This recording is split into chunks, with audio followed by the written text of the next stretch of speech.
എല്ലാ മതങ്ങളും ഒരുപോലെ സത്യമാണ് എന്ന് പറയുന്നവരോട് ചില ചോദ്യങ്ങൾ. സത്യം ഒന്നാണോ അതോ പലതും ആണോ? ഒരു മതം അല്ലെങ്കിൽ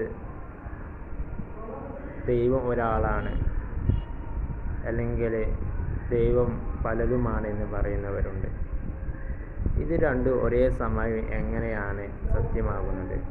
ഒരു മതം വിശ്വസിക്കുന്ന ഒരു കാര്യത്തെ അതേപോലെ മറ്റൊരു മതം ആ കാര്യത്തെ വിശ്വസിക്കുന്നില്ല.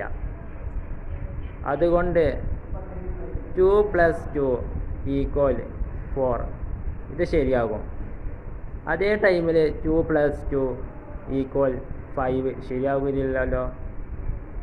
അതുപോലെ വിശ്വാസ കാര്യങ്ങളിൽ ഒന്ന് മാത്രമാണ് ശരിയാവുക. അതുകൊണ്ട് എല്ലാ മതങ്ങളും ബഹുമാനിക്കുക, പക്ഷേ എല്ലാ മതങ്ങളും വിശ്വസിക്കുക എന്നത് ചിന്തിക്കേണ്ട വിഷയമാണ്. സത്യം അന്വേഷിക്കുക, സത്യത്തെ പിന്തുടരുക.